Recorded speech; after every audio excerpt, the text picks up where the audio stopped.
Graça e paz, irmãos. Eu quero trazer uma breve meditação no Salmo 40. Se você puder abrir a sua Bíblia, Salmo de número 40. E eu quero ler apenas um trecho, os versículos de 6 a 8 do Salmo 40. Salmo 40, versos de 6 a 8. Essa oportunidade tão boa que temos de estarmos juntos aqui, eu quero refletir com você um pouquinho e de forma até breve, rápida, nesses versos deste Salmo. Salmo 40, versos de 6 a 8. Estou lendo aqui na versão da NVI, que diz assim: sacrifício e oferta não pediste, mas abriste os meus ouvidos. Holocaustos e ofertas pelo pecado não exigiste. Então eu disse: aqui estou, no livro está escrito a meu respeito. Tenho grande alegria em fazer a tua vontade, ó meu Deus. A tua lei está no fundo do meu coração. Amém? Sabe que essas palavras de Davi neste salmo, elas que nós lemos agora, né, esses versos, resultam de uma experiência de livramento na vida de Davi, né? Esse salmo, ele é um salmo bastante interessante, porque os primeiros versos dele começam falando sobre isso, né? Esperei confiantemente pelo Senhor e Ele se inclinou para mim, né? Uma curiosidade é que quando você pega esse texto na língua hebraica, o primeiro verbo do versículo 1 é um verbo duplicado, né? É como se fosse um gago falando, né? É tipo assim: esperei no Senhor e Ele se inclinou para mim, né? Mas a ideia é que nós traduzimos no português como esperei confiantemente, esperei mesmo, né? Essa é a ideia. Eu esperei esperando, né? Esperei esperando no Senhor, porque é assim que se espera, né? Esperando. E a gente poderia dividir esse salmo então em algumas partes. Por exemplo, se a gente pegasse os versículos 1 a 10, seria uma divisão. Porque os versos de 1 a 10 deste salmo, eles falam de uma experiência passada que Davi teve. Ele está contando uma experiência passada, quando ele esperou e esperou pelo Senhor, até que Deus se inclinou para ele. A partir do versículo 11 até o verso 15, poderia ser uma outra divisão, falando da necessidade presente, porque o que Davi está fazendo é orando, dizendo a Deus: Deus, eu estou precisando de novo. Aquela experiência que eu tive no passado, que eu esperei e o Senhor se inclinou para mim, eu estou precisando novamente, eu estou carecido agora de um novo livramento. Então de 11 a 15 ele faz isso. E nos versículos 16 e 17, ele demonstra que ele confiava que Deus, o mesmo Deus que havia dado essa experiência passada para ele, era o Deus que poderia cuidar dele naquela circunstância presente que ele estava vivendo ali. Então, os versos de 6 a 10 que nós lemos aqui, aliás, do 6 a 8, né, mas do 6 a 10, é o relato de Davi acerca das lições que ele aprendeu com a experiência que ele passou no passado, e a maneira como Deus o livrou lá. O versículo 6 e 7 dizem assim, eu vou ler agora numa outra versão diferente daquela que eu li no início: sacrifícios e ofertas não quiseste, abriste os meus ouvidos.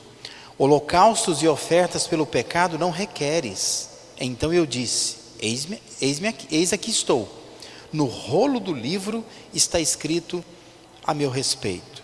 Ou seja, Davi, ele entendeu, ou ele havia se convencido de que Deus só aceita ofertas das mãos de uma pessoa se essa oferta expressa o coração do ofertante. Por isso que ele fala que Deus não quer sacrifício, não exige isso, a não ser que esse sacrifício expresse o coração da pessoa. Essa expressão, abriste os meus ouvidos, ela é um pouco complexa.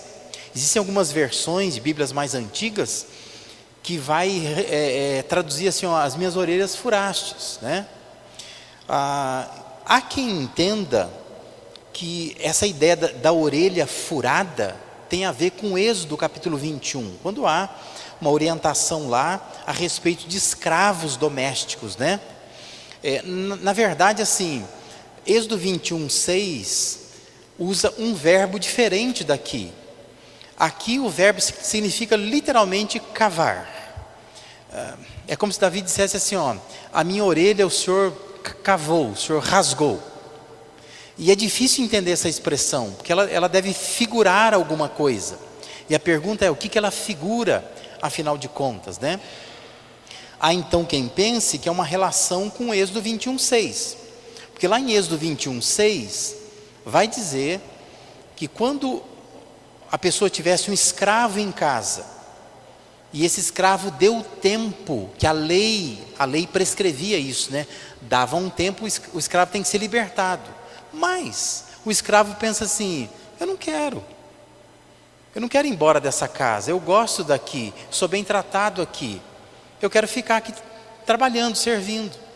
A lei dizia, lá em Êxodo 21:6, que se o escravo quisesse ficar, era para furar a orelha do escravo.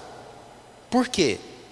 Porque quem chegasse na casa e visse o escravo com a orelha furada, ia dizer, ele está aqui não por obrigação, ele está aqui voluntariamente, ele gosta daqui, ele não é um escravo que está preso aqui, não é?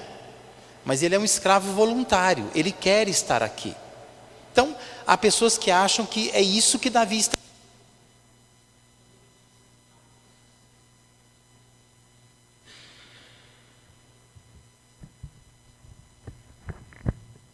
Esse funciona. Então, há quem diga que quando Davi diz, abriste os meus ouvidos, a ideia é esta, né, de que furou a orelha dele, né? Mas outros também vão entender como Deus cavando na vida de Davi, né? A ideia assim de Deus ampliando a capacidade de Davi de entender, né? Cada vez mais ele está entendendo o que é viver com Deus, afinal de contas. Por isso que ele fala, abriste os meus ouvidos, o meu entendimento, né? A minha cabeça, a minha mente. De qualquer modo, o que Davi está fazendo pelo contexto do Salmo, quando você lê os demais versículos, é reconhecendo que as experiências duras que ele tinha passado na vida e estava tendo experiências de livramento com Deus, estavam deixando ele mais pronto. Ele se sentia muito mais voluntário, muito mais disposto, muito mais disponível nas mãos de Deus. E Davi então saiu convencido de que Deus está olhando muito mais para o coração do que para as mãos, né? E isso nos lembra o que Jesus orientou lá em Mateus 5, 23 e 24, quando Jesus diz assim, se quando você trazer ao altar a sua oferta, ali você se lembra de que teu irmão tem alguma coisa contra ti, você deixa perante o altar a tua oferta, você vai se reconciliar primeiro com seu irmão, depois você volta e faz a tua oferta. Ora, se Deus fosse um Deus interessado na oferta, o importante é a oferta, né? Não importa como você está, traga a oferta. Mas não, Jesus não orientou assim.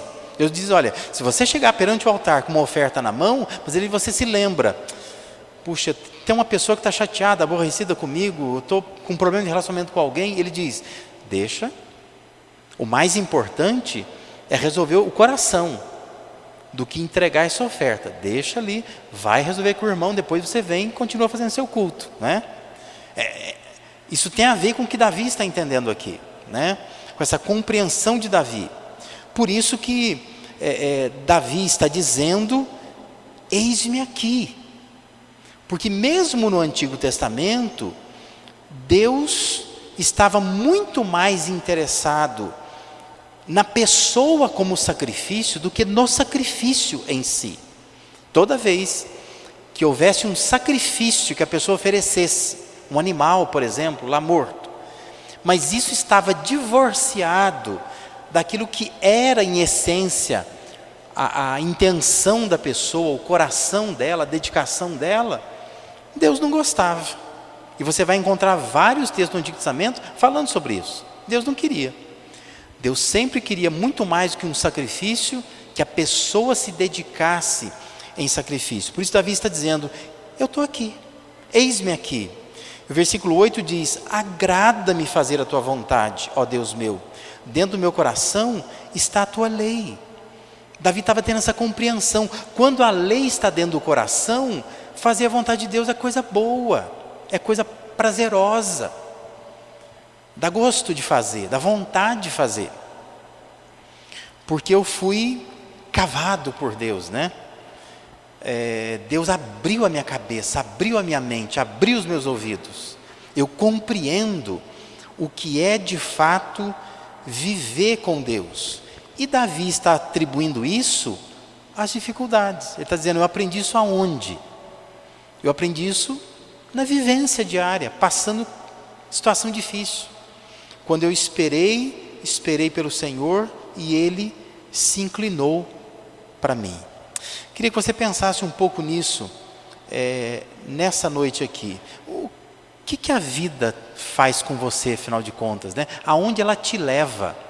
Porque às vezes nós temos experiências duras, difíceis na vida, a gente vem para a igreja, a gente ora, pede oração, né? A gente faz toda uma devoção em torno da dificuldade. Mas a questão é se a dificuldade consegue nos instruir, nos ensinar, se essas experiências que nós temos são experiências que a gente pode dizer assim: eu esperei pelo Senhor e Ele se inclinou para mim. E quando Deus se inclinou, a lei de Deus veio dentro do meu coração, e dentro do meu coração rasga os meus ouvidos, a minha cabeça, o meu entendimento. E é gostoso fazer a vontade de Deus, me agrada fazer a vontade de Deus. Servir a Deus se torna um prazer e não uma obrigação. E é importante pensar nisso, porque por vezes servir a Deus por nós, para nós, tem sido encarado assim. É um dever. Para outros é medo. Tem gente que serve a Deus porque tem medo. Porque se eu não estiver fiel com Deus ali, vai que a vida dá errado, né? Tem gente que serve a Deus por comoção. Tem dó de Deus, dó da igreja. Tem ninguém que faz. Então eu faço. Se tivesse outro eu nem faria. Mas eu tenho uma espécie de dó, de pena, de comoção. O serviço é levado por comoção. Mas o ideal é que nós sirvamos a Deus porque é um prazer fazer a vontade de Deus. Porque Deus me ensinou, me instruiu, alargou o meu entendimento através de experiências duras, difíceis. É assim que Paulo encorajou os romanos a pensar. Quando Paulo, escrevendo aos Romanos, capítulo 12, versos 1 e 2, ele diz assim: rogo-vos, pois, irmãos, pelas misericórdias de Deus, que apresenteis o vosso corpo por sacrifício vivo, santo e agradável a Deus, que é o vosso culto racional. E não vos conformeis com este século, mas transformai-vos pela renovação da vossa mente, para que experimenteis qual seja a boa, agradável e perfeita vontade de Deus. É o que aconteceu com Davi no Salmo 40, né? Ele renovou a sua mente. Ele aprendeu a prestar um culto vivo a Deus, a oferecer-se como sacrifício vivo. Eu estou aqui. Mais do que aquilo que eu posso trazer para Deus, eu estou aqui. E Deus está olhando para mim, está interessado em mim, mais do que aquilo que eu possa oferecer a Ele. E por isso que Davi diz: é tão bom fazer a tua vontade. Eu gosto. Eu acho que essa deveria ser uma resposta simples, se nós fôssemos perguntados: por que você vai na igreja? Porque eu gosto. Por que você serve a Deus? Porque eu gosto. É um prazer para mim. Não é medo do inferno, não é pavor do amanhã, não é porque lá tem ninguém que faça, então eu vou, eu ajudo, eu tenho dó do pastor, tadinho do pastor. O pastor fica lá sozinho, às vezes num culto, então eu vou para cooperar. Não, deveria pensar assim: eu sirvo a Deus, eu vou naquela igreja, eu oro, eu leio a palavra, porque eu gosto, porque é um prazer. é um prazer fazer a vontade de Deus. Deus me convenceu a viver assim.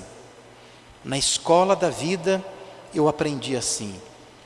E eu experimento assim a boa, agradável, perfeita vontade do Senhor. Amém? Feche seus olhos, vamos orar mais uma vez. Ó Deus, nós te louvamos, porque a tua palavra, ela é extremamente instrutiva para nós. Obrigado a Deus por essa breve meditação no Salmo 40. Olhar para a experiência de Davi, notar as lições que ele tirou da vida, da vivência com o Senhor, e poder aplicar isso à nossa vida. Que privilégio nós temos. Pedimos, ó Deus, nos abençoa, para que fazer a tua vontade para nós seja algo agradável, que possamos gostar disto, que seja o nosso prazer meditar na lei do Senhor, orar ao Senhor, nos aproximar do Senhor, participar da igreja do Senhor, que sirvamos a Ti, ó Deus, de coração, porque nós já fomos convencidos pelo Senhor. O Senhor já abriu o nosso entendimento. E faça-nos, ó Deus, de fato, escravos voluntários, que não estão diante do Senhor por obrigação, mas estão diante do Senhor porque querem, porque amam ao Senhor, porque reconhece que o Senhor é um Deus bom, é um Senhor que nos ama e tem cuidado de nós de forma adequada. Por isso, ó Deus, nós queremos permanecer escravos do Senhor, ainda que nós tenhamos a liberdade de sair e fazer qualquer coisa, nós queremos permanecer aos pés do Senhor, porque nós te amamos.